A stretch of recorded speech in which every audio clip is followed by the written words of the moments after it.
So, let's go. Picture the universe. Go ahead, actually do it. You probably imagine something enormous and dark scattered with galaxies stretching out forever in every direction. Everything that exists, the whole of reality, with nothing outside it because there is no outside. Now throw that picture away because every theory you're about to hear treats the universe as the inside of something. A box, a bubble, a sheet, a tunnel, something with a wall you can't reach, and an outside you will never, ever see. And these aren't late-night dorm room guesses. They come from the same physicists who gave us inflation, who solved Einstein's equations, who built the math behind black holes. 10 of them. 10 different answers to one quietly horrifying question. If the universe is trapped inside something, what is it? They start strange, they get personal, and by the end, one of them suggests that whatever you're trapped in, somebody put you there on purpose. So get comfortable. The lid is already closing. Number 1, a black hole. Here's the idea that should keep you up tonight. Every black hole you've ever heard about, those bottomless pits where gravity wins and light gives up, might have something on the other side. Not a crushing point of infinite nothing. A universe. A whole expanding cosmos, sealed behind the horizon, completely invisible from outside. And if that's true for every black hole, then it's true for ours. You are not floating in open space. You are inside the gut of a black hole that lives in some larger universe you can never visit. The thing you call everything is the digestive tract of a monster in someone else's sky. For a long time, this was just a poetic thought. Then, in 2010, a physicist named Nikodem Popławski gave it actual machinery. He took Einstein's equations and added something most people leave out, a property of space-time called torsion. Basically, a tiny twist that matters only when things get insanely dense. And he found something beautiful. When matter collapses inside a black hole, that twist fights back. It pushes. At a certain unthinkable density, the collapse stops. The matter doesn't vanish into a singularity, it bounces. Think about what that word means. Bounces. The thing falls in, gets squeezed to the edge of breaking, and then springs outward like a compressed spring let go. From the inside, that sudden outward rush of everything would look exactly like a Big Bang.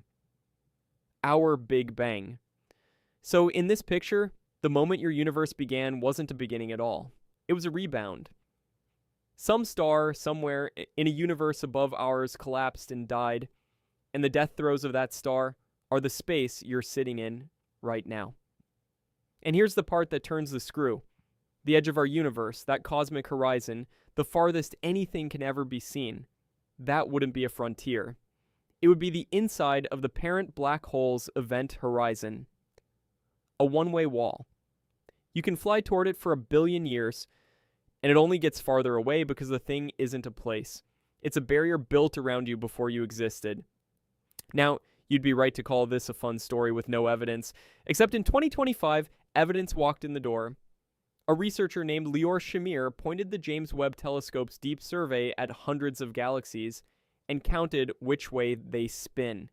It should be a coin flip, half one way, half the other. Random. It wasn't. Around 60% spun the same direction. That's not a coin flip. That's a thumb on the scale. And one of the cleanest explanations is that our entire universe was born spinning, inheriting the rotation of the thing it fell out of. The thing it's still inside, a whole cosmos, turning slowly because the black hole that made it was turning too. So the next time someone shows you a black hole and calls it the most destructive object in nature, you might want to correct them. It might be the most creative. It might be where universes come from, including the one with your name in it. But a black hole is a thing that pulls in. What if the thing we're trapped in does the opposite? Number 2, a white hole. Take a black hole. Now run the movie backwards. A black hole swallows everything and lets nothing out. So its mirror image, on paper, is an object that spits everything out and lets nothing in. Matter, light, energy, all of it pouring outward from a point you can never travel back to. Physicists call this a white hole, and it falls right out of the same equations that describe black holes. The math doesn't care which direction time runs. Flip the sign, and the monster that eats becomes a fountain that gives. For decades, white holes were treated as a curiosity, a solution that exists on the chalkboard, but probably not in the sky. Until someone noticed something uncomfortable. We already live inside an event where everything came pouring out of a single dense origin, expanding outward, and we cannot travel back to the source no matter what we do. We have a name for that event. We call it the Big Bang. Sit with that. The Big Bang has the exact shape of a white hole, an eruption of everything from a point that's now permanently behind you. You can look back toward it, see its afterglow, measure its temperature, but you can't reach it. Not because it's far away in space, but because it's sealed off in time on the other side of a door that only opens one way. In this version, you're not inside a thing that's crushing you. You're riding the blast. You're a fleck of matter in the outflow of a cosmic geyser that went off almost 14 billion years ago and is still spraying outward, carrying you and every galaxy along with it. And the origin, the mouth of the white hole, is a place you are forbidden to return to by the structure of reality itself. Now, honesty time, because this channel doesn't sell you fairy tales. A lot of serious physicists look at the white hole Big Bang and shrug. They'll tell you it's a reframing, not a real theory, because it doesn't predict anything new you could go out and measure. A white hole and the Big Bang have real structural differences once you push on the math. So treat this one as a haunting way to look at the thing you already live inside, rather than a proven blueprint. But even as just a way of looking, it does something to you. It takes the most familiar fact in all of cosmology, that the universe is expanding, and reframes it as a spray pattern of an explosion you're trapped inside, forever moving away from a beginning you'll never be allowed to touch. And the strangest thing about a one-way door is that it makes you wonder what's holding it shut. What if the answer is a dimension you've never been able to point at? Number 3, a membrane in the bulk. You can move in 3 directions, left and right, forward and back, up and down. Mix them however you like and you can reach any point in space. It feels complete. It feels like that's all there is. What if it isn't? What if there's another direction, a real one, perpendicular to all 3, and your body simply cannot turn to face it? That's the brain. In this theory, our entire universe, all 3 dimensions of it, everything you've ever seen or touched, is a thin sheet, a membrane. And that membrane is floating inside a much bigger space with more dimensions, a space physicists call the bulk. You're not in the bulk. You're painted onto the surface of the sheet, like an image printed on a single page, and the page is drifting through a room you can't perceive. Everything you're made of is stuck to that page. The particles in your hands, the light in your eyes, the forces that hold your atoms together, all of it is glued to the brain and cannot leave. You could fly a spaceship for 1 trillion years in any direction you're capable of pointing, and you'd never get 1 inch off the sheet, because off the sheet isn't a direction your universe lets you choose. And you'd think there'd be no way to ever know. If you're trapped on the page, how could you possibly detect the room? Here's how. There's one thing that isn't glued down. Gravity. Lisa Randall and Raman Sundram worked this out in 1999, and it solves a mystery that had bugged physicists for ages. Gravity is pathetically weak. Stupidly weak, you don't believe me? A cheap fridge magnet, the kind that holds up a grocery list, can pick up a paperclip against the pull of the entire planet Earth. The whole Earth, losing a tug of war to a magnet you got for free. Gravity is about 10,000 trillion times weaker than the other forces. That's a number with 40 zeros. Why would nature make one force that feeble? The brain answer is chilling in its simplicity. Gravity isn't weak. Gravity is leaking. It's the only thing that can slip off the sheet and spill into the bulk, so by the time we feel it, most of it is already gone, drained away into dimensions we can't enter. The faintness of gravity isn't a quirk. It's a draft coming under a door. Proof every time you drop your keys that there's a room on the other side and your universe is just the wallpaper. So we're stuck to a sheet, and a force is leaking off the edge of it. But at least the sheet is solid. At least the things on it are real. Unless depth itself is a trick. Number 4, a hologram. Hold up your hand. Look at it. It has thickness. front, back, the meat in between. It is obviously, undeniably, a three-dimensional object in a three-dimensional world. Now here's a theory that says the depth is fake. Not your hand exactly, but the very idea that reality has three dimensions at its core. The deepest truth in this picture is that everything you experience is a projection, painted from information stored on a distant two-dimensional surface. A flat sheet of data, far away, encoding a universe that only looks like it has an inside. This is the holographic principle, and it didn't come from mystics. It came from black holes. Again. In 1993, a physicist named Gerard 't Hooft was wrestling with a strange fact. When you ask how much information a black hole can hold, the answer doesn't depend on its volume, on how much room is inside. It depends on its surface area. The skin, not the guts. As if everything the black hole had ever swallowed was somehow written on the outside. Leonard Susskind took that idea and ran it to its terrifying conclusion. What if that's not just true of black holes? What if it's true of everything? What if every three-dimensional region of space is really a readout of information stored on its two-dimensional boundary, and the third dimension, the depth, is the hologram? Then in 1997, Juan Maldacena found the math that made it concrete. He showed that a universe with gravity inside it can be perfectly, exactly described by a different theory with no gravity at all, living on the boundary, one dimension lower. Two descriptions, same reality. Every event in the 3D world, every collision, every thought in your head corresponds to something happening on the flat surface at the edge, and neither one is more real than the other. Let that land. The space you move through, the distance between you and the wall, the sheer roominess of existence might be the projection. The actual substance of reality might be a flat sheet of information with no thickness at all, and you are the picture it's throwing. And this isn't pure speculation gathering dust. In 2017, a team built a holographic model of the early universe and checked it against the oldest light in the sky, the afterglow of the Big Bang. It fit the data about as well as the standard theory. The flat sheet universe and the deep space universe made the same prediction, because the math whispers they might be the same universe wearing two different faces, so the box might not have an inside. The inside might be the image, which raises a worse thought. If reality can be this slippery about its own dimensions, what else is it lying about? How about the direction of time? Number 5. A spinning universe. Everything in the cosmos spins. Moons go around planets. Planets go around stars. Stars swirl around the cores of galaxies, and galaxies themselves turn like slow pinwheels in the dark. Spin is everywhere you look.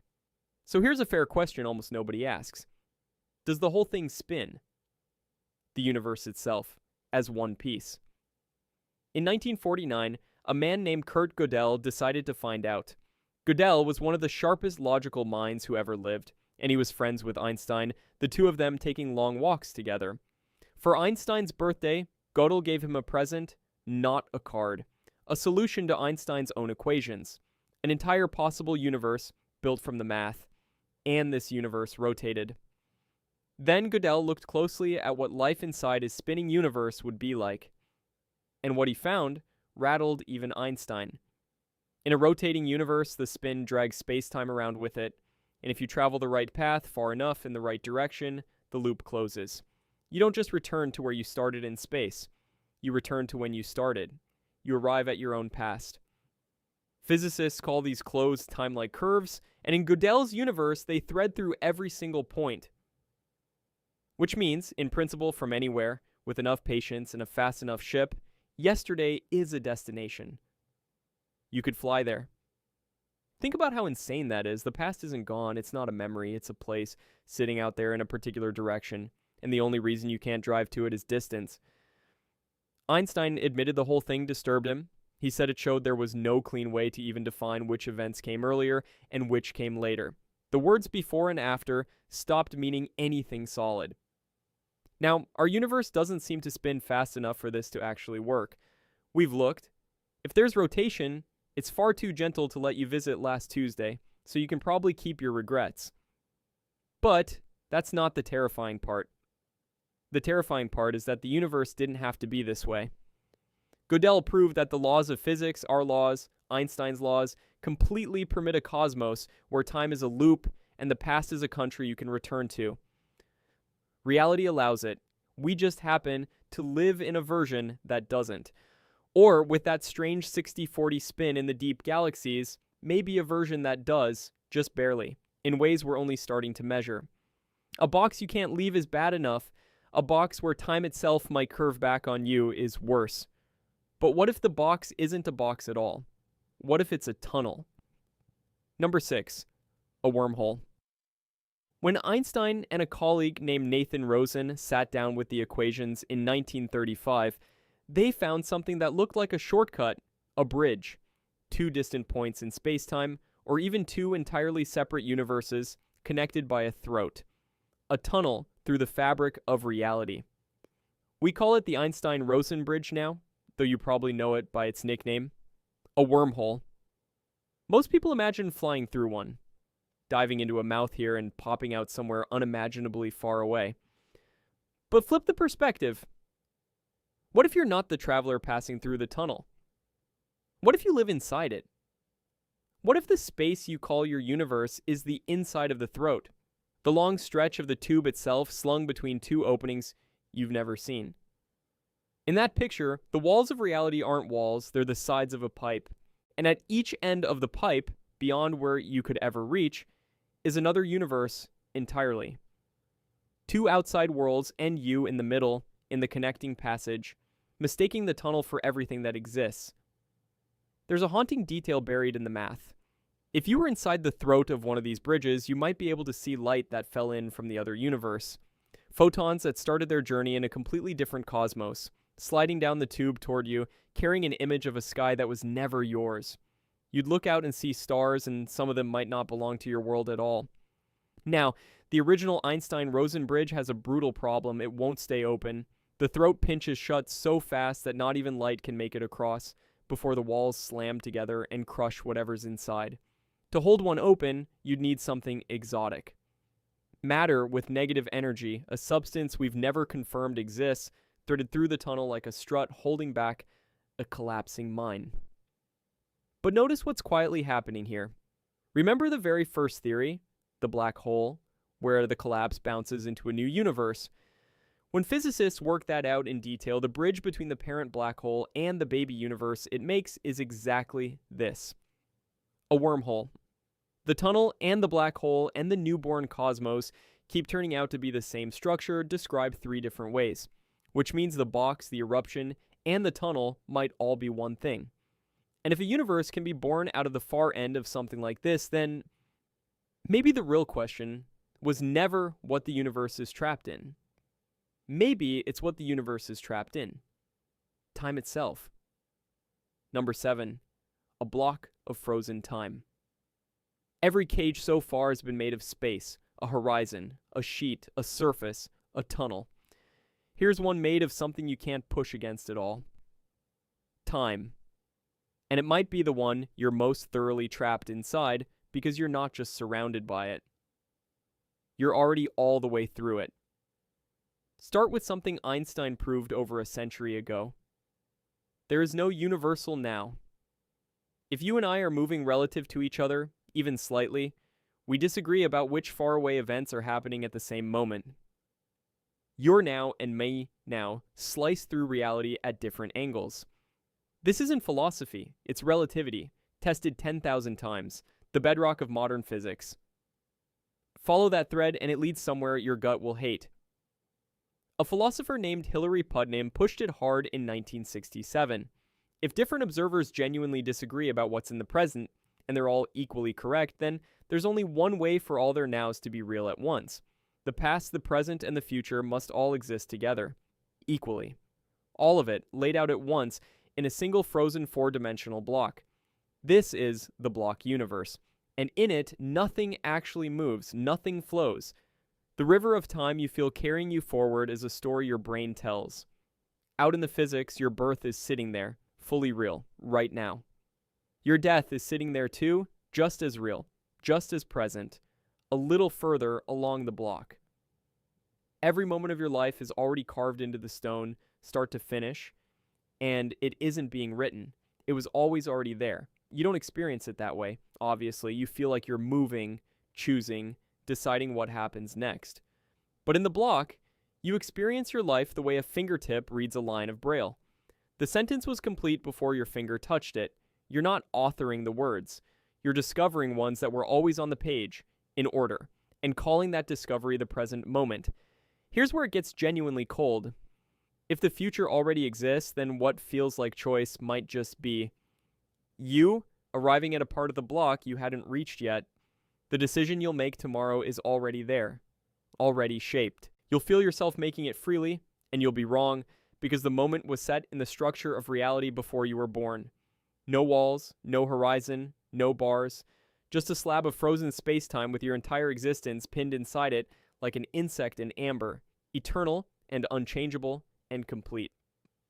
The most inescapable prison isn't the one you can't get out of. It's the one you've already finished serving. And if your whole life is sitting there carved and complete, you have to wonder who or what did the carving. Number 8, a baby universe. Up to now, we've been asking what the universe is trapped inside. A hole, a sheet, a tunnel, a block of time. But every one of those questions has a hidden cousin, and it's so much worse. Not what holds you, what made you, and whether it wanted something. Go back to that first theory, where a black hole bounces and births a new universe behind its horizon. A physicist named Lee Smolin looked at that idea in 1992 and asked a question nobody else thought to ask. If universes are born from black holes, and baby universes can have parents, then universes can have families. And anything with families and offspring can do one more thing. It can evolve. Here's the logic, and it's gorgeous and disturbing in equal measure. Say each baby universe is born with slightly different rules than its parent. The constants of nature, the strength of the forces, the mass of particles, all nudged a little. Like genes, mutating between generations. Now ask, which universes have the most babies? The ones that make the most black holes, obviously because every black hole is a birth. So over countless generations, universes that are good at making black holes become overwhelmingly common, and universes that are bad at it die out childless. Natural selection, not of animals, of universes. And it leads to a gut punch of a conclusion about you.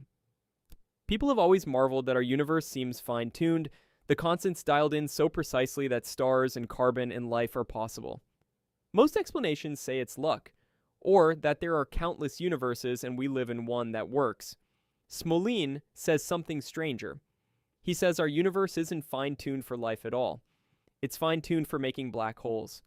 The stars, the carbon, the chemistry, all of it might just be a side effect, a byproduct of a cosmos optimized over a near eternity of cosmic breeding to do one thing well. Reproduce. You're not the point.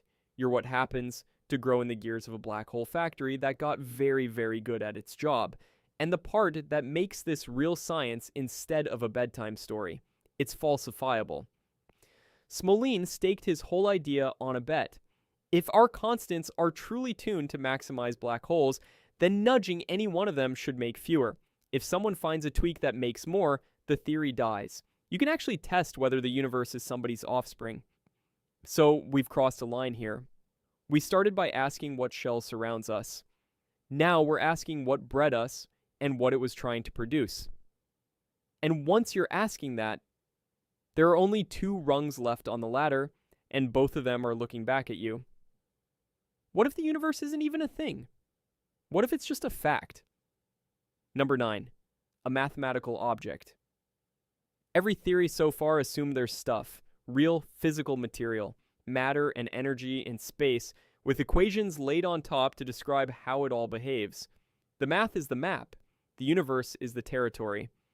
Max Tegmark, a physicist at MIT, looked at that and asked a question that sounds insane until you can't unhear it. What if there's no territory? What if the map is all there is? What if the universe isn't described by mathematics? What if it is mathematics and nothing else? Not a structure made of stuff that follows mathematical rules. A mathematical structure, full stop, with no stuff underneath at all. The way the number 7 doesn't need to be carved out of anything to exist. The way a triangle's properties are just true whether or not anyone ever draws one. Tegmark says your universe is like that. A pattern that simply is pure relationship and structure, needing no physical fabric to hold it up because the structure was never sitting on top of anything in the first place. And then the question you're already forming. If it's all just math, what are you? Tegmark has an answer, and it's the coldest sentence in this whole video. You are a self-aware substructure, a piece of the mathematical pattern that happens to be complex enough to fold back and model itself. The equation has a part that says I am here, and that part is you. You feel real. You feel present. You feel like flesh and warmth and a name, because from the inside, a sufficiently rich pattern always feels real to itself. But there's nothing under it, no stuff. Just a knot of self-referencing structure, perceiving its own existence, inside a thing that would be exactly as true if no one had ever thought of it. And it goes further, into territory that should make your skin crawl. If our universe exists simply because it's a consistent mathematical structure, then every consistent mathematical structure exists for the same reason. All of them. Every possible set of rules that doesn't contradict itself is a real universe, just as real as yours, populated by self-aware substructures, just as convinced of their own solid reality as you are of yours. Critics hate this. They say it can't be tested, that a theory predicting every possible universe predicts nothing. Tegmark fires back with something almost unanswerable. His theory has 0 knobs, 0 settings. You never have to explain why the constants are these numbers and not others because there's no choosing. All the structures exist, you're just standing inside one of them, made of it, asking why it's this one, when the only honest answer is that the question was always backwards. The cage isn't made of matter, it might not be made of anything. It might just be a truth, sitting in the space of all possible truths, with you inside it as a sentence that became aware it was being read. So, if a universe can exist just by being mathematically possible, here's the last and worst question. What if ours didn't have to wait around to be possible? What if someone built it? Number 10. A universe grown in a lab. Andre Linde is not a crank. He's one of the architects of modern cosmology, one of the people who built the theory of cosmic inflation that explains how our universe expanded in its first instant. So, when Linde started seriously asking whether you could build a universe in a laboratory, people had to take it seriously, even the parts they desperately wished he'd take back. Here's the recipe, and it's almost unbelievably specific. You take a particular kind of seed particle called a monopole. You pump it full of energy, far more than our current machines can manage, in an accelerator that would dwarf anything we've built. And if you do it right, that monopole doesn't blow up. It starts to inflate.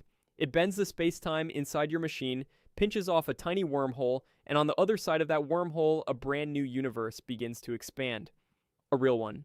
Real space, real time.